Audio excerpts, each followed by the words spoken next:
ભેસાણ તાલુકા ખાતે રવિ કૃષિ મહોત્સવ 2024નો પ્રાકૃતિક ઉત્સવની ઉજવણી શાંતાબેન સભાગૃહ વિનય હાઈસ્કૂલના મેદાન ખાતે કરવામાં આવી હતી। સમગ્ર વાત કરું ભેસાણ તાલુકા ખાતે ગુજરાત રાજ્ય સરકાર દ્વારા ગુજરાતભરમાં રવિ કૃષિ મહોત્સવની કરવામાં આવી હતી ઉજવણી। ભેસાણ ખાતે રવિ કૃષિ મહોત્સવની ઉજવણી કરવામાં આવી હતી, જેમાં રાજ્યના ખેડૂતોને રવિ સિઝનમાં રવિ પાકો વિશે આધુનિક કૃષિ તાંત્રિકતા અંગે માર્ગદર્શન અને ખેડૂતલક્ષી વિવિધ સહાય યોજના અંગેની સમજ મળી રહે તે હેતુસર 2 દિવસ રવિ કૃષિ મહોત્સવનું આયોજન કરવામાં આવ્યું છે, જેમાં પ્રાકૃતિક કૃષિ મિશ્રા પદ્ધતિ તેમજ મિશ્ર ફાર્મિંગ, મિલેટ્સ પાક સહિતના વિવિધ મુખ્ય પાકોની આધુનિક તાંત્રિકતા વિષય પર પરિસંવાદ થકી ખેડૂતોને વધુમાં વધુ નવીનતમ ટેકનોલોજીનું જ્ઞાન મળી રહે તેમજ ટોલ મારફતે વિવિધ વિભાગોની સહાયકારી યોજનાની માહિતગાર થાય તે માટે રવિ કૃષિ મહોત્સવમાં આવા તાલુકાના તમામ ખેડૂતોને ભાવભર્યું આમંત્રણ પાઠવવામાં આવ્યું છે। આ તકે દરેક વિભાગના સ્ટોલ ઉભા કરવામાં આવ્યા હતા। કૃષિ યુનિવર્સિટી જૂનાગઢ તેમજ બાગાયત વિભાગ જૂનાગઢ તેમજ સ્ટેટ બેંક ભેસાણ મિશન મંગલ આરોગ્ય વિભાગ અને વન વિભાગ તેમજ ખેતીવાડી વિભાગના સ્ટોલો ઉભા કરવામાં આવ્યા હતા, જેનો લાભ મોટા પ્રમાણમાં મહિલાઓએ લીધો હતો। આ મહોત્સવમાં ભેસાણ તાલુકાના અલગ અલગ ગામોમાંથી ખેડૂતો પધાર્યા હતા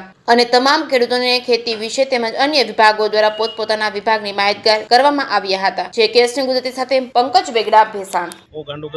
તાલુકા પંચાયત પ્રમુખ ભેસાણ। રાજ્ય સરકારના ખેતી અને કૃષિ કલ્યાણ વિભાગ દ્વારા ભેસાણ તાલુકામાં તારીખ 6 અને 7 ના રોજ કૃષિ મહોત્સવ યોજાયો હતો। આ કાર્યક્રમની અંદર ખૂબ જ મોટી સંખ્યામાં ખેડૂતો ઉપસ્થિત રહ્યા હતા, સાથે સાથે પદાધિકારીઓ પણ ઉપસ્થિત રહ્યા હતા। વિભાગમાંથી કૃષિ વિભાગમાંથી વૈજ્ઞાનિકોએ ખેડૂતોને માર્ગદર્શન આપ્યું હતું। પ્રાકૃતિક ખેતી અને ગાય આધારિત ખેતી કરતા ખેડૂતોએ પોતાના અનુભવ શેર કર્યા હતા। વિવિધ વિભાગો દ્વારા ખેડૂતોને જે ખેતીની અંદર સહાય મળે છે એ સહાયની પણ માહિતી આપવામાં આવી હતી।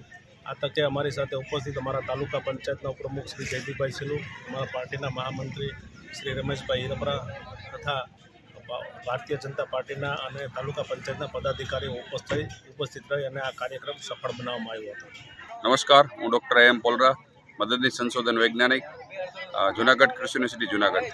હાલના રવિ કૃષિ મહોત્સવ ચાલી રહ્યો છે ગુજરાત રાજ્યની અંદર, ત્યારે રવિ કૃષિ મહોત્સવ 2024 કે જે તારીખ 6 અને 7 ડિસેમ્બર 2024ના રોજ થઈ રહ્યો છે, ત્યારે ગુજરાત રાજ્યના જૂનાગઢ તાલુકાના ભેસાણ ઉપક્રમે આ કૃષિ મહોત્સવ થઈ રહ્યો છે। ત્યારે ખાસ કરીને બહોળી સંખ્યામાં ખેડૂત ભાઈઓ, પશુપાલક બહેનો, ખેડૂત બહેનો તેમજ મોટી સંખ્યામાં ખાસ કરીને ખેડૂત વર્ગની સાથે સાથે જે કંઈ લાભાર્થી ભાઈઓ બહેનો છે એ પણ ઉપસ્થિત રહ્યા હતા। આની અંદર મિલેટનું મહત્ત્વ, મૂલ્યવર્ધન, બાગાયતી પાકો, વિવિધ પ્રકારની સહાયો, પશુપાલન લગતી સહાયો, કૃષિને લગતી વિવિધ સહાયો તેમજ અલગ અલગ પ્રકારની વૈજ્ઞાનિક ખેતી પદ્ધતિઓ તેમજ હાલની તકમાં બાગાયતી પાકોમાં જે કંઈ ઉપલબ્ધતાઓ છે એમના વિશે પૂરતા પ્રમાણમાં માર્ગદર્શન અને સારું એવું પ્રદર્શન, નિદર્શન તેમજ ખાસ કરીને એની અંદર લેક્ચરો પણ રાખવામાં આવ્યા હતા અને બહોળી સંખ્યામાં લોકો ઉપસ્થિત રહ્યા હતા। રવિ કૃષિ મહોત્સવ 2024ને લીધે રાજ્ય સરકારને આ પહેલને કારણે હજારો ખેડૂતો, પશુપાલકોને આર્થિક રીતે તેમજ અન્ય ઘણી બધી રીતે ફાયદો થવાનો છે એવું ચોક્કસ મારું પણ માનવું છે। હું સંજય ઢોલરિયા, શ્રીનાથજી પ્રાકૃતિક ફાર્મ સાંકરોડાની અંદર ધરાવું છું। આજે મારા ખેતરની અંદર પાકતી વસ્તુ જે છે ટોટલ હું મશીન ક્લીન કરી અને ડાયરેક્ટ ગ્રાહક સુધી પહોંચાડી રહ્યો છું। એ છે પ્રાકૃતિક ખેતી। પણ મારો ખેડૂતોને કહેવાનો ભાવાર્થ એ છે કે તમે લોકો કદાચ માનો કે પ્રાકૃતિક ખેતી કરતા લોકો જે હોય એ ઓછા હોય, પણ એની સામે જો કેમિકલ ખેતી કરતા હોય અને વેલ્યુલેશન કરવા માટે પોતે પણ જો પ્રાકૃતિક ખેતીની જેમ પોતાના બોર્ડ રાખે, જેમ દુકાનોને જેમ, અને પોતે જો વેલ્યુલેશન કરે, ગ્રેડિંગ પ્રોસેસ ને પેકિંગ, તો ખેડૂતોને પણ ભાવ મળે, પ્રાકૃતિક અને કેમિકલ ખેતી બંનેને। એટલે આ ધ્યેયથી ખેતી કરો અને પોતે વેપારી બનો, આવો ધ્યેય છે સંજય ઢોલરિયા। જય ગૌ માતા।